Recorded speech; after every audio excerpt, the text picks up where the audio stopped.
миний хувьд бол өмнө нь бас оюутлогын асуудлыг хариуцсан засгийн газрын ажлын хэсгийн гишүүнээр ажиллаж ирсэн. Оюутлогын татврын маргаантай холбогдуулаад бас засгийн газрын ажлын хэсгийн гишүүнээр ажиллаж ирсэн. Холбогдох бас ажлуудыг бас хариуцж ажиллаж ирсний хувьд бас нэмэлт мэдээлэл өгье гэж бодож байна. За юуны өмнө бас Rio Tinto компани үйл ажиллагаатай холбогдуулаад би яг засгийн газрын гишүүнээр засгийн газрын ажлын хэсгийн гишүүнээр ажиллаж ирсэн хүний хувьд Монгол хүний хувьд хэлэхэд Rio Tinto компани бас Монгол улсад явуулж байгаа үйл ажиллагаа бол манай улсын бас засгийн газрын ажлын хэсэг төрийн бас шийдвэр гаргах процесс зохисгүй байдлаар маш их нөлөөлдөг. Тэгээ Rio Tinto компани хөрөнгө оруулалтын гэрээ болон тухайн үед Дубайн гэрээ гэж нэрлэл заншсан оюутлогын далдуурхаан бүтээн байгуул санхүүжилтийн төлөвлөгөө зэрэг баримтчгуудыг байгуулах явцдаа өөртөө бас илт давуу байдал бий болгосон, яриа хэлцээнд нөлөөлсөн Монгол улсын төрийн өндөр албан тушаалтнуудад бас нөлөө үзүүлж ажиллаж байсан бас жишээнүүд байдаг. Тэгээ өнгөрсөн хугацаанд ч гэсэн оюутлогыг тойрсон авилга, албан тушаалын гэмт хэрэг, ашиг сонирхлын зөрчлийн олон асуудал бас яригдчихсэн. Гэхдээ харамсалтай нь энэ асуудал зөвхөн монголчууд хариуцлага хүлээгээд монголчууд хоорондоо хэрэлдээд л дуустдаг. Rio Tinto компани үүнтэй холбогдуулаад ямар нэг хариуцлага бол хүлээж байгаагүй. Тэгэхээр өнгөрсөн 17 жилийн хугацаанд хөрөнгө оруулалтын гэрээ байгуулагдсанаас хойш хугацаанд бидний хувьд бас хийж чадаагүй нэг асуудал бол үнэхээр оюутлогын төсөлтэй холбоотой авилга албан тушаалын асуудал байсан бол хэрвээ Rio Tinto компани өөртөө давуу байдал бий болгох зорилгоор Монголын төрийн өндөр албан тушаалтнуудад зүй бусаар хууль зөрчилд нөлөөлсөн байх юм бол хариуцлага хүлээх ёстой. Хамгийн гол нь өөртөө давуу байдал бий болгож олсон оюутлогын хөрөнгө оруулалтын гэрээ болон Дубайн гэрээг бол хүчингүй болгох зайлшгүй шаардлага тамаа. Тэгэхээр эдгээр асуудлууд дээр монголчууд л гин буруудаа тооцогдоод өнгөрдөг биш. Хамгийн гол нь бид нараас Rio Tinto компани хариуцлага хүлээдэг байх дээр бас зайлшгүй анхаарах хэрэгтэй байна. Тэгэхээр яригдаад өнгөрдөг биш. Энэ асуудлыг бид нараас Rio Tinto компани өөрийн бас үйл ажиллагаа явуулдаг, өөрийнх нь үүсгэн байгуулагдсан улсуудын хуулийн дагуу ч гэсэн хариуцлага хүлээх асуудлыг бас зайлшгүй тавих нь бас цаг хугацааны асуудал хаа. Тэгэхээр бас улсын хурлын гишүүн Батнайрамдлын Их Британи болон Австрали улсын холбогдох зохицуулах болон хянан шалгах чиг үүрэгтэй байгууллагуудад бас албан бичиг хөрвүүлж нээлттэй сонсголын явцад яригдсан Rio Tinto компани манай улсад бас авилгын шинжтэй үйлдэл үйлдсэн байж болзошгүй. Өөртөө давуу байдалд олох зорилгоор зөв бусаар манай улсын төрийн шийдвэр гаргах процессаас нөлөөсөн байж болзошгүй бас энэ нотлох баримтуудыг хөрвүүлэх ажлыг бол бүрэн дэмжиж байгаа. За тэгээ яг тодорхой дурдвал Английн авилгатай тэмцэх хууль гэж байгаа 2010 оны хууль байгаа. Тэгээ энэ авилгатай тэмцэх хуулиас сүүлийн жилүүдэд улам чангарсан. Тэгээ Rio Tinto компани Англи улсад бас үүсгэн байгуулагдсан төв офис нь тэнд байдаг. Лондонгийн хөрөнгийн биржээр бүртгэлтэй компани болохын хувьд Английн энэ авилгатай тэмцэх хуулийг бүрэн дагаж мөрдөх үүрэгтэй. За энэ үүрэг нь ямар үүрэг байдаг вэ гэхээр гадаад улсын нийтийн албан тушаалтанд давуу байдал олох зорилгоор авилга өгч болохгүй. Энэ авилга нь даалт болон шууд хэлбэрээр байж болохгүй. Тэгэхээр шууд мөнгөн дэмжлэг өгөхөөсөө гадна давуу байдал олох зорилгоор нийтийн албан тушаалтанд нөлөөлж болохгүй гэсэн маш том үүрэг байдаг. Нөгөө талаараа Английн хуулиар Rio Tinto компани Монгол улсад явуулж байгаа үйл ажиллагаатайгаа холбогдуулаад өөртөө давуу байдал олох зорилгоор нөлөөллийн үйл ажиллагаас явуулахыг хориглосон. Хамгийн гол бас чухал зүйл нь Rio Tinto компанийн үйл ажиллагаатай холбогдуулаад авилга албан тушаалын асуудал үүсэх юм бол Rio Tinto компани үүнийг мдээгүй гэд хариуцлагаас бас мултарч болохгүй. Тэгэхээр Английн хуулийн хамгийн том зохицуулалт нь юу вэ гэхээр Rio Tinto компани Монгол улсад үйл ажиллагаа явуулахдаа авилгаас урьдчилан сэргийлэх хангалттай урьдчилан сэргийлэх тогтолцоог бий болгож хяналт тавьж ажиллах ёстой.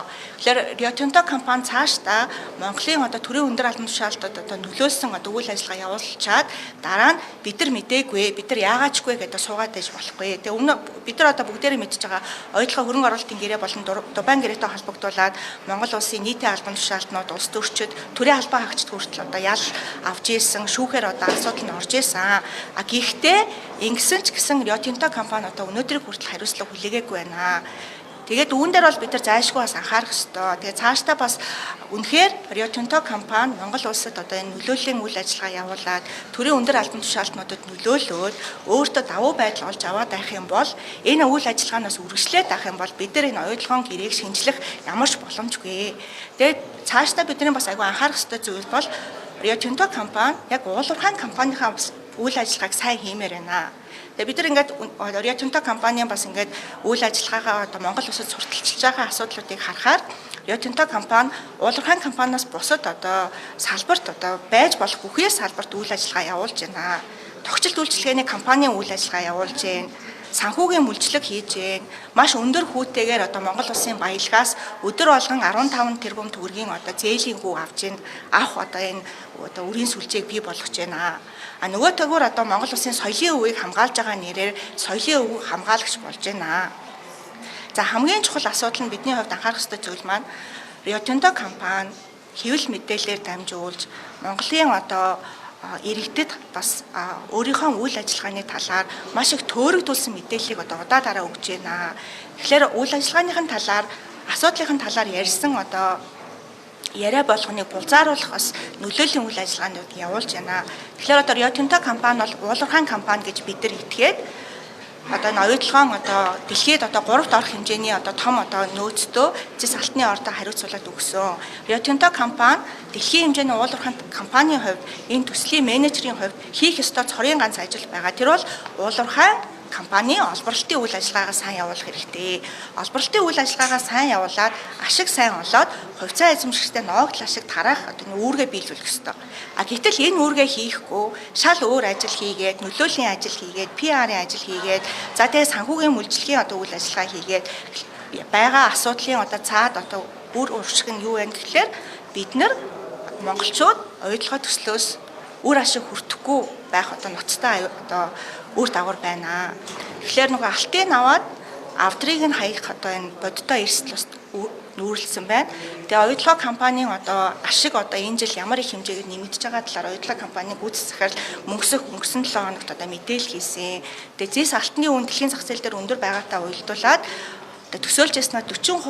төсөөлж байснасаа 40%-аар их одоо ашиг олсон байна. Гэтэл энэ ашиг Монгол улсад ямар ч хамааралгүй, ямар ч хүртээлгүй байна. Бид нар энэ ашигаас одоо болтол одоо ямар нэг байдлаар одоо үр өгөөж хүртэж чадахгүй, дараагийн 10 жилдээ ч гэсэн үр өгөөж хүртэх боломжгүй одоо нөхцөл байдалтай. Тэгэхээр цаашдаа оюутлогоон одоо яг хамгийн одоо цөм одоо нөөцийг бүрдүүлж байгаа хамгийн ашигтай хэсгийг одоо өнөөдөр олборлоод эхэлсэн энэ үед бидний анхаарах ёстой зүйл бол оюутлогоон гэрээг яаралтай шинжлэх хэрэгтэй байна. Тэгэхээр яриад өнгөрөх биш, яаралтайгаар бас энэ ажил бид нар хамтдаа одоо хяналт тавьж Rio Tinto компанийг бас энэ Монгол улсын төрийн шийдвэр гаргах үйл ажиллагаанд зөв бусаар нөлөөлөхөд зогсоогоод яг уулуурхайн компани одоо хийх ёстой ажлаа бас сайн хийгээч. Монголчуудад ирэх ёстой ноогдол ашгийг одоо аль болох хурдан хугацаанд өгөхийн тулд сайн ажиллаач гэдэг одоо шаардлагыг бас хамтдаа тавих хэрэгтэй байна. За тэгээ мэдээж бас энэ өнөөдөр хийж байгаа мэдээлэлтэй холбогдуулаад ялангуяа Батнайрамд гишүүн бас Улсын хурлын гишүүнийхээ хувьд Их Британи болон Австралийн зохицуулах байгууллагууд ялангуяа одоо авилгатай тэмцэх чиглэлээр үйл ажиллагаа явуулдаг зохицуулах байгууллагуудад бас мэдээлэл хүргэлсэнтэй холбогдуулаад маш их одоо нөлөөллийн ажлууд бол эхлэх байхаа. Тэгэхээр бас бидний хувьд бас анхаарах ёстой зүйл маань Rio Tinto компани өөрийнхөө бас ингээд үйл ажиллагааг бас манай улсад одоо олж авсан давуу байдлаа үргэлжлүүлж одоо хадгалахын тулд энэ нөлөөлийн үйл ажиллагаагаа бас үргэлжлүүлж идэвхтэй одоо хэрэгжүүлэхдээ бас иргэдмэн бас сэрэмжтэй хандаарай. Тэгэхээр бас хин нь одоо яг Монгол улсын эрх ашигын төлөө бас дуурч ажиллаж байна. Хин нь одоо зүгээр одоо Rio Tinto компани эрх ашигын төлөө үйлчилж байна гэдэг дээр бас бид нар маш одоо няхуур хандах хэрэгтэй. Тэгээ цаашдаа Монгол улсын бас баялаг болсон оюутлогоон ордоос хамтдаа монголчууд бид хамтдаа үр өгөөж хүртдэг болохын тулд нэгдэж,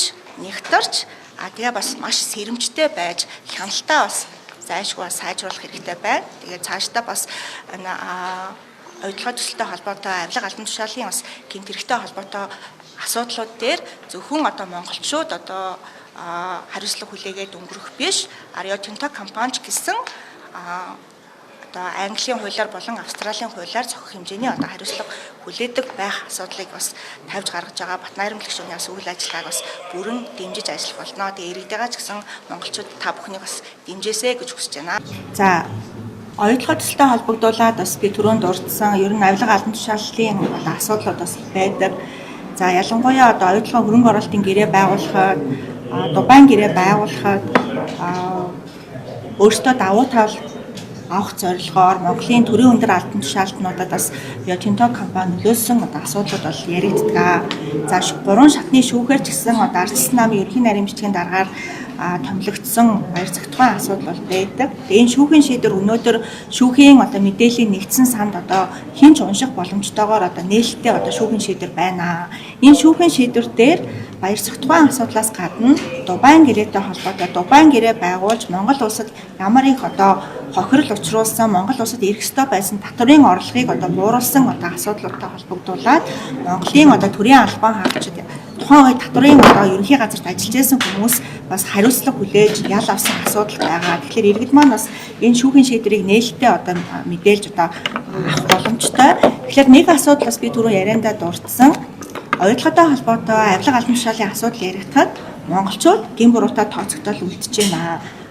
Хамгийн гол асуудал нь хэрвээ үнэхээр давуу байдал олох зорилгоор Монголын ямар нэг төрийн албан хаагчид төрийн өндөр албан тушаалтад нөлөөлөх үйл ажиллагаа явуулсан бол энэ бол тухайн яриа хэлцээг хүчингүй болох, тухайн гэрээг хүчингүй болох том нөхцөл юм аа.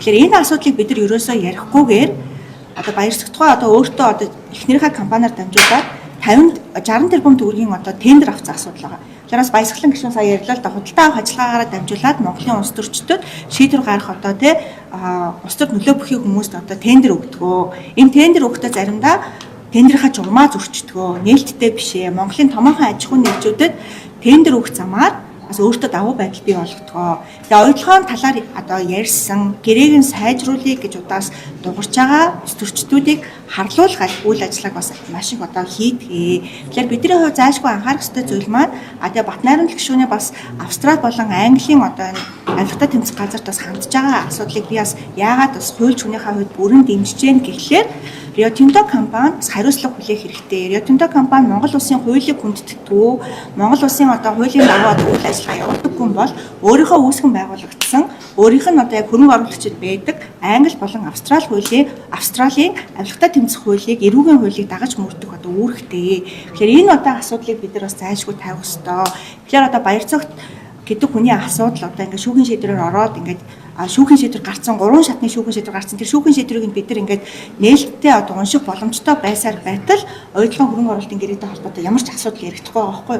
Тэгэхээр бид нар зөвхөн хоорондоо ярьсаар байгаа л энэ оюутлага төслийн хамгийн үр өгөөжтэй ашиглаж болохгүй үе дуусгаж байна.